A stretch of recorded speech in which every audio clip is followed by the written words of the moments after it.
चाहे इंडी car racing हो या नैश कार रेसिंग हो या top fuel dragster car racing हो, इन सभी रेस में कार को चलाने के लिए नॉर्मल पेट्रोल से काम नहीं बनता, बल्कि इनको चलाने के लिए जरूरत पड़ती है उस फ्यूल की जो बहुत ज्यादा भारतीयों के ग्लास में पाया जाता है रात के टाइम पे। जी हाँ दोस्तों, मैं यहाँ पर दारू की बात नहीं कर रहा हूँ, बल्कि ऑलमोस्ट हर एक अल्कोहलिक ड्रिंक में पाए जाने वाले बेस इंग्रेडिएंट की, जिनसे आपको हैंगओवर देने वाली ड्रिंक्स बनती है और ये पेट्रोल की तरह ही फ्लेमेबल होता है। और दोस्तों, आजकल इस एथेनॉल की चर्चा बहुत जोरों शोरों पर है, क्योंकि इससे नॉर्मल पैसेंजर व्हीकल्स को भी चलाया जा सकता है, क्योंकि एथेनॉल को एक ऐसा फ्यूल माना जा रहा है जो भारत जैसे बड़े क्रूड ऑयल इंपोर्टर्स की मिडल ईस्ट जैसे बड़े तेल के कुओं पर डिपेंडेंसी को कम कर सकता है। और ये इसलिए जरूरी है क्योंकि भारत की क्रूड ऑयल इंपोर्ट पर डिपेंडेंसी हर साल लगातार बढ़ती ही जा रही है और 2022-23 में इंडिया की क्रूड ऑयल डिमांड 73% तक बढ़ गई थी और इंडिया का बिल बना था $90 बिलियन। वही दोस्तों, ऐसा इसलिए हो रहा है क्योंकि इंडिया मार्केट में हर साल गाड़ी खरीदने वाले लोगों की संख्या भी लगातार बढ़ती जा रही है। और वही दोस्तों, ये भी कहा जा रहा है कि साल 2100 आते आते पूरी दुनिया भर के पेट्रोल और ऑयल रिजर्व खत्म हो जाएंगे।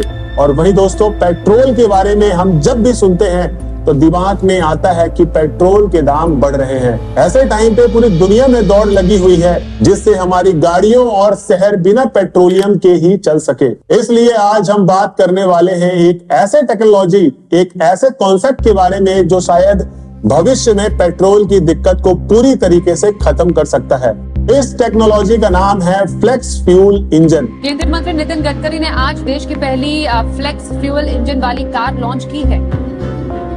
फ्लेक्स फ्यूल इंजन को समझने के लिए पहले हमें यह समझना होगा कि ये इंजन चलते किसमें हैं और इनका फ्यूल फ्लेक्सिबल एग्जैक्टली कैसे होता है। दोस्तों, एथेनॉल एक काफी प्रीमियम फ्यूल है जिसको नॉर्मल पेट्रोल के साथ मिलाया जाता है ताकि उसकी एफिशिएंसी बढ़ सके। दोस्तों, आपने पेट्रोल पंप में ऑक्टेन 87 वाला फ्यूल तो देखा ही होगा, जिसको कभी कभी पेट्रोल पंप में पावर वाला पेट्रोल भी बोलते हुए सुना होगा।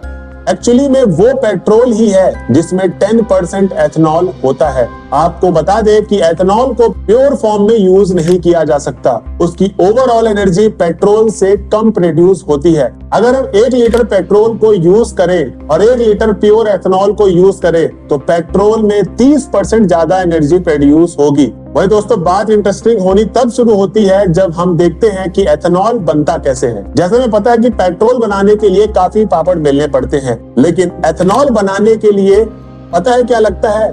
गाय का चारा। जी हाँ दोस्तों, मैं बिल्कुल भी मजाक नहीं कर रहा हूँ। एथेनॉल बनाने में मेनली 2 तरीके हैं। First, sugar and starch based and second, cellulose based. मैं आपको सिंपल तरीके से बताता हूँ। जितने भी क्रॉप्स होती हैं जिनके बीज से किसी तरीके का मैदा या आटा बन सकता है, हम उसे एथेनॉल प्रोडक्शन में यूज कर सकते हैं। ऐसा करने से एथेनॉल तो मिलता ही है, साथ साथ इन क्रॉप्स का ऑयल भी निकल जाता है। सिर्फ यही नहीं, घास, लकड़ी और भूसे से भी एथेनॉल बनाया जा सकता है। मतलब एथेनॉल प्रोडक्शन पूरी तरीके से हमारे हाथ में है और हमें इसे बनाने के लिए कोई 50 साल रुकने की जरूरत नहीं होती। लेकिन सबसे पहले हम समझते हैं कि एथेनॉल से चलने वाली गाड़ियों का इतिहास क्या रहा है।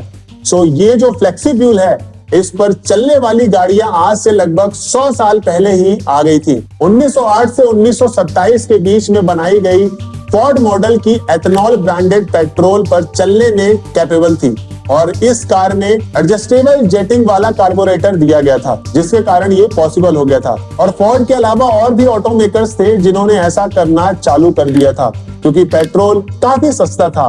तो ऑटोमेकर्स ने एथेनॉल की गाड़ियों को बनाना ज्यादा समझदारी भरा फैसला नहीं समझा। लेकिन दोस्तों, 1973 में ऑयल क्राइसिस आने से पेट्रोल की शॉर्टेज पड़ने लगी और इसके बाद बहुत सारी कंट्रियों को ये रियलाइज होने लगा कि ऑयल की डिपेंडेंसी उनकी इकोनॉमी के लिए कितनी ज्यादा खतरनाक हो सकती है। और तभी इस फ्लेक्स फ्यूल वाले कॉन्सेप्ट को तेजी से प्रमोट किए जाने लगा। लेकिन ये तब भी पूरी तरीके से लाइमलाइट पे नहीं आ पाया था क्योंकि अभी भी इवन आफ्टर शॉर्टेज काफी भारी मात्रा में पेट्रोल अवेलेबल था और ग्लोबल वार्मिंग अभी तक एक मिथ था। लेकिन दोस्तों 21वीं सेंचुरी की शुरुआत से देश को यह समझ में आने लग गया था कि ये फ्लेक्स फ्यूल की जरूरत अब बहुत ज्यादा पड़ने वाली है, और उसका सबसे बड़ा कारण था ग्लोबल वार्मिंग, जो कि अब सच बन गया था। आपने महसूस किया होगा कि गर्मी के मौसम में कुछ ज्यादा गर्मी पड़ जाती है, बारिश के मौसम में कुछ ज्यादा ही बरसात हो जाती है और सर्दी के मौसम में बेतहाशा ठंड हो जाती है। लेकिन क्या आपको इसकी वजह पता है? इसकी वजह है ग्लोबल वार्मिंग। वहीं दोस्तों अगस्त 2018 में अमेरिकन कोलिशन ऑफ एथेनॉल ने रिसर्च पब्लिश करी, जिसके अनुसार E85 फ्लेक्स फ्यूल पेट्रोल में 50% तक कम ग्रीन हाउस गैसेस एमिट करता है। और ये E85 फ्लेक्स फ्यूल वो है जिसमें 85% एथेनॉल होता है और बाकी पेट्रोल होता है। और इसी के चलते ब्राजील, कनाडा, स्वीडन और यूएसए जैसे देशों ने E85 और 100% एथेनॉल पर चलने वाली गाड़ियों को काफी पहले ही प्रोड्यूस कर लिया था। वही दोस्तों इन देशों में भी इस टाइम यूएसए एक ऐसा देश है जो पूरी दुनिया में सबसे ज्यादा एथेनॉल प्रोड्यूस करता है। लेकिन दोस्तों यूएसए एथेनॉल सबसे ज्यादा प्रोड्यूस तो करता है, लेकिन वो ऑटोमेटिव सेक्टर के अंदर सबसे बड़ा कंज्यूमर नहीं है। जो सबसे बड़ा कंज्यूमर है वो है ब्राजील। ब्राजील बेशक दूसरे नंबर पर आता है फ्लेक्स फ्यूल को प्रोड्यूस करने के मामले में, लेकिन ब्राजील में सबसे ज्यादा फ्लेक्स फ्यूल गाड़ियों को चलाने का इस्तेमाल होता है। वही दोस्तों 2018 के हिसाब से ब्राजील में 27 मिलियन कार्स, मतलब टोटल कार्स की 73% एथेनॉल ब्लेंडेड पेट्रोल से चल रही थी। अब सबसे बड़ा सवाल ये उठता है कि ब्राजील ही क्यों? ऐसा इसलिए क्योंकि जब फ्यूल क्राइसिस के बादल मंडरा रहे थे, उसकी चपेट में ब्राजील भी आया था। लेकिन ब्राजील के पास एक ऐसा एडवांटेज था जो किसी के पास भी नहीं था, और वो थी शुगर केन, मतलब गन्ना। शुगर केन उन क्रॉप्स में से है जिससे एथेनॉल बनाया जा सकता है, क्योंकि इसमें स्टार्च और शुगर दोनों होते हैं। जैसे कि मैंने आपको पहले भी बताया था कि कैसे एथेनॉल बनता है। और अगर हम इसके प्रोसेस की ओर देखें तो ये कुछ इस तरीके से है कि सबसे पहले शुगर केन को हार्वेस्ट करने के बाद उसका जूस निकाला जाता है और उस जूस को फर्मेंट किया जाता है। अब ये फर्मेंटेशन होने के बाद इसके अंदर शुगर केन जूस में से CO2 को निकाला जाता है, वो भी काफी बड़ी मात्रा में, और इसके बाद इसको डिस्टिलेशन के लिए भेज दिया जाता है और वहां पर एथेनॉल तैयार किया जाता है। अब ये जो एथेनॉल है इसको और भी क्रॉप से निकाला जा सकता है, लाइक कॉर्न, मतलब मक्का, और जो अमेरिका है वो मक्का से सबसे ज्यादा एथेनॉल प्रोड्यूस करता है। वही दोस्तों ब्राजील को शुगर केन से एडवांटेज इसलिए मिला क्योंकि वो दुनिया का सबसे बड़ा प्रोड्यूसर है। दोस्तों ब्राजील 16वीं सेंचुरी से बड़ी मात्रा में शुगर केन को प्रोड्यूस कर रहा है चीनी बनाने में और उसको एक्सपोर्ट करने के लिए। लेकिन दोस्तों ये जो एडवांटेज है ये भारत के पास भी है। दरअसल इंडिया भी ब्राजील की तरह ही भारी मात्रा में शुगर केन को प्रोड्यूस करता है, और शुगर केन प्रोडक्शन के मामले में इंडिया इस वक्त दुनिया में दूसरी नंबर पर आता है। लेकिन इंडिया के अंदर ये जो ज्यादातर शुगर केन था वो अभी तक शुगर बनाने के लिए ज्यादा इस्तेमाल हो रहा था। इंडिया के अंदर आज की डेट में इतनी ज्यादा चीनी बनाई जा रही है जितनी हमें जरूरत भी नहीं है, और इंडिया के अंदर 2010 से ही शुगर का सरप्लस प्रोडक्शन हो रहा है, यानी कि हम जरूरत से ज्यादा चीनी बना रहे हैं। अब क्योंकि हमारे पास शुगर केन भारी मात्रा में फालतू अवेलेबल है, इसलिए इंडियन गवर्नमेंट अपनी इस शुगर केन वाली ताकत का फायदा उठाना चाहती है, और वो इसलिए फ्लेक्सी फ्यूल को इतनी तेजी से प्रमोट कर रही है। दोस्तों इंडियन गवर्नमेंट का प्लान है कि 2025 तक इंडिया में E20 फ्यूल को कंपलसरी कर दिया जाए। अब सब गाड़ियां किसानों ने तैयार किए हुए इथेनॉल पर चलेगी। 60% इथेनॉल, 40% बिजली, उसका अगर एवरेज पकड़ा जाएगा तो 15 रुपए लीटर पेट्रोल का भाव होगा।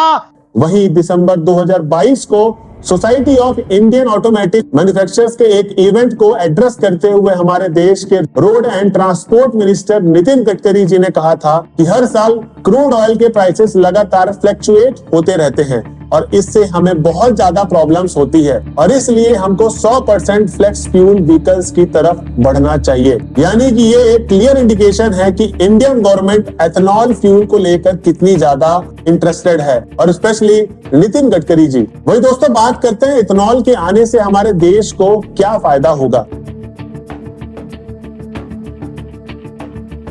आपको पता ही होगा कि हमारा देश एग्रीकल्चर के मामले में कितना आगे है। इंडिया के पास काफी अच्छा मौका है अपने सरप्लस सप्लाई को यूज करने के लिए, जो यूजुअली एक्सपोर्ट हो जाते हैं, उसको देश के व्हीकल्स चलाने में यूज किया जा सकता है। दूसरा रीजन है इन्वायरमेंट। दोस्तों, एथेनॉल इन्वायरमेंट के लिए पेट्रोल से काफी ज्यादा बेटर है, क्योंकि एथेनॉल यूज करने वाले व्हीकल्स कार्बन डाइऑक्साइड काफी कम प्रोड्यूस करते हैं।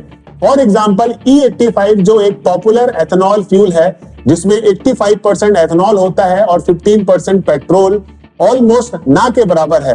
सिर्फ यही नहीं, ऐसा पेट्रोल जिसके अंदर बस 10% एथेनॉल होते हैं, वो भी कार्बन मोनोऑक्साइड काफी कम प्रोड्यूस करते हैं और इससे उस पेट्रोल की एफिशिएंसी बढ़ जाती है। तीसरा रीजन है जॉब क्रिएशन। दोस्तों, एथेनॉल प्रोडक्शन किसानों के लिए बहुत ही ज्यादा फायदेमंद साबित हो सकता है, क्योंकि लोग अब उनसे गेहूं और बाजरा सिर्फ खाने के लिए नहीं बल्कि फ्यूल बनाने के लिए भी खरीदेंगे, जिससे उनकी इनकम बढ़ेगी और रूरल सेक्टर में अनएम्प्लॉयमेंट की कमी आएगी। वही दोस्तों, चौथा रीजन है सेल्फ डिपेंडेंस। जैसे कि हम बात कर चुके हैं कि इंडिया के लिए ये काफी बड़ी अपॉर्चुनिटी है और अगर ये देश फ्लेक्स फ्यूल व्हीकल्स में इंफ्रास्ट्रक्चर और सिस्टम को अपना लेता है तो हमारे देश को बाकी देशों के सामने हाथ नहीं फैलाना पड़ेगा। पांचवा और अंतिम जो आखिरी रीजन है, सेविंग्स।